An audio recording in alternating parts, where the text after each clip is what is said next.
Okay, so we have the ErgoDox PCB here.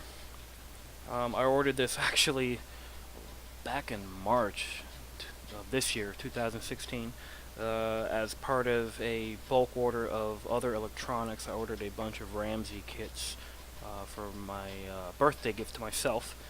Um, but then I ordered a bunch of the other parts for it. This is the front and back, and I actually forgot that they were able to design this so that if you have it, this way, it's the left hand, but if you flip it over, it's the right hand. It had been packed away, since March, and as I bought parts, I packed them together.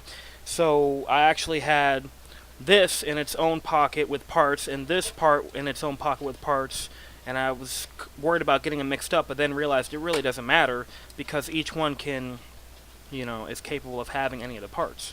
They're the exact same board. The way that this is designed, if the part is drawn here, that's where it's supposed to go. You can solder it the other way. Well, that one's drawn on both sides, so I guess it really doesn't matter, except depending on your case, which I have not bought yet. I have not bought the case for this.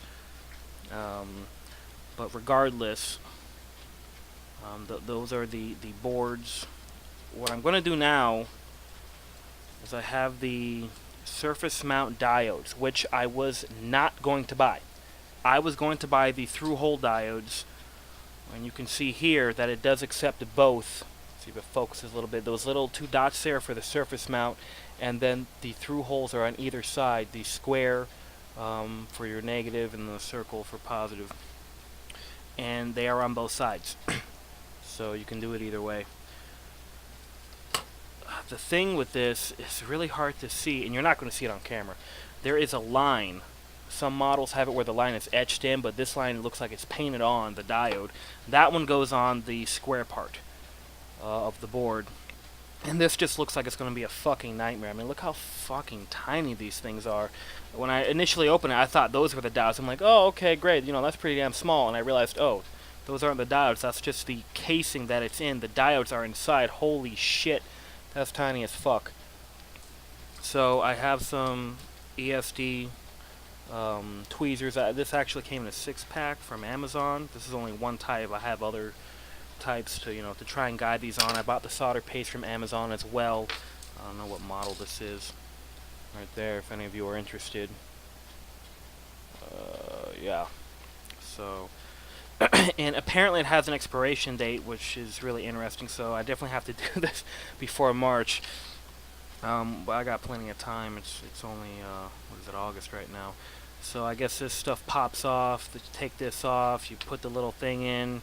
You squeeze it on just a little bit, not a lot. I haven't even ever done this before, but in my research, I decided it would be better for this because the cases are designed for this.